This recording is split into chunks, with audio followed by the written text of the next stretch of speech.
Hey, what's up guys? Welcome to another video in which we are going to learn about list and list methods in Dart programming. So guys, this is the format in which we can provide the list variable in Dart programming, and the same variable can be printed in this way. So let us understand the list with the help of example. So I'll remove this line of code. So let us say we have a variable that is list, and this list can be defined as inside the open and close square brackets we can have, let's say, the list of numbers. So let's say we have 1 2 3 4 5 and then semicolon, and in this way we can define the list, that is series of elements of a particular data type. Let us try printing this list values. So I'll print the list semicolon. So I'll save this file and try running this code.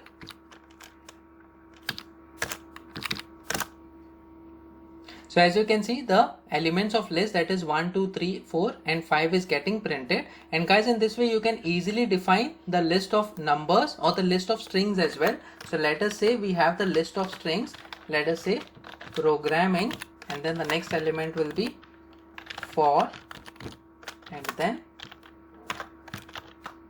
beginners.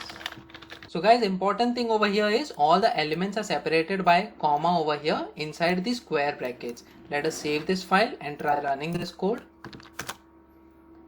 So as you can see, we have three elements over here: programming, for, beginners.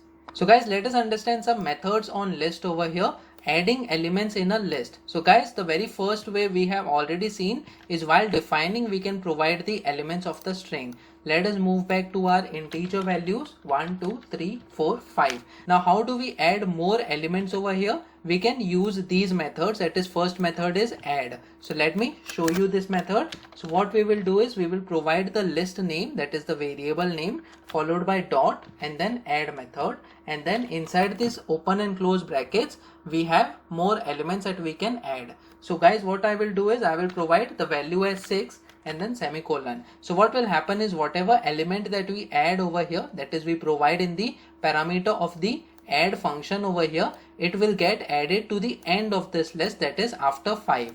Let's save this file and try running this code. So as you can see, the sixth value, that is 6, is getting added at the end of the list. Let us check another method. So we have addAll. So let's say if we have more than one value to be added in the list, so what we can do is we can use the addAll method, and then we will have 6, 7, 8. Let's save this file, try running this code. So guys, there is an error, only one allowed but 3 found. So what we can do is, it is expecting a list instead of these multiple parameters over here. So instead of this, we can provide open and close square brackets over here. So this is nothing but this is just one element as a list. So as you can see, we had provided open and close brackets, and this is just a list. So in the similar way, we are providing a list of elements over here which is having 6, 7, 8 as the value. I'll save this file and try running this code.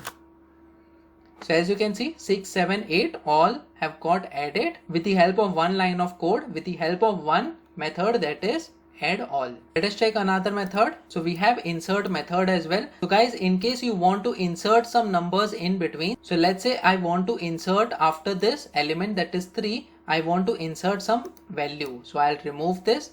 Instead of addAll, what I will do is I will put insert, and then where I want to insert, I will have to provide the index, that is 0, 1, 2 and then 3. So it will be third index followed by a comma, and then the second parameter will be the value that I want to insert. So let's say I want to insert number 11 after this 3. So I'll provide the semicolon. Let's save this file and try running this code. So as you can see, we have 1, 2, 3 and after 3 at the fourth position we have another element, that is 11, which is inserted in between the list. And in this way we can use the insert method as well. Let us move to another method. Let's say if we want to replace element, we can use the replaceRange as well. So let us check this with the help of example. So instead of this insert, what I will do is we will provide replaceRange, and what I will do is instead of this 1, 2, 3, I want to put it as 11, 12 and 13. So what we are doing is we are just updating the list with some existing numbers, replacing by the new numbers. So what I will have to provide is the starting index, that is 0, because from 0 we want to update the list, followed by the end index, which will be 0, 1, 2 and then 3, which is not included. So I will put 3 over here, and then followed by the range of numbers. So it will be 11, 12 and 13, and then semicolon. Let's try saving this file and running this code.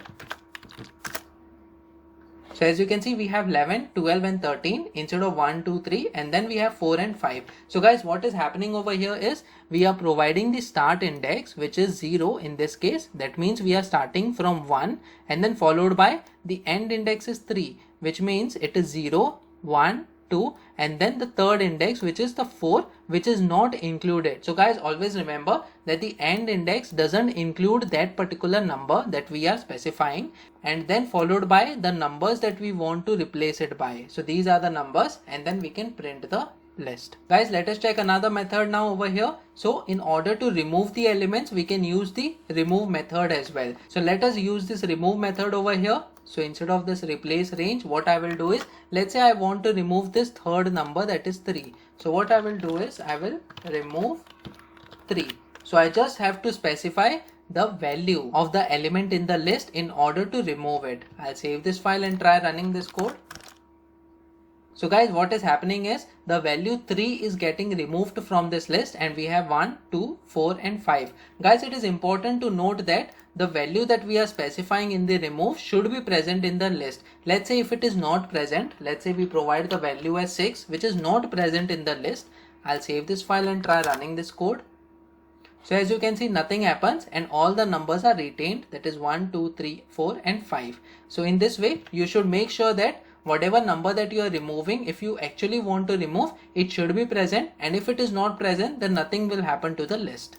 Let us move to another method. The next method we have is removeAt. So this will use the index of the list in order to remove a particular value. So let us put at over here, that is removeAt, and let's say I want to remove this second number over here, for which the index is 1, that is the first one is 0, the next one is 1. So I'll remove at the value provided is 1 over here. I'll save this file and try running this code.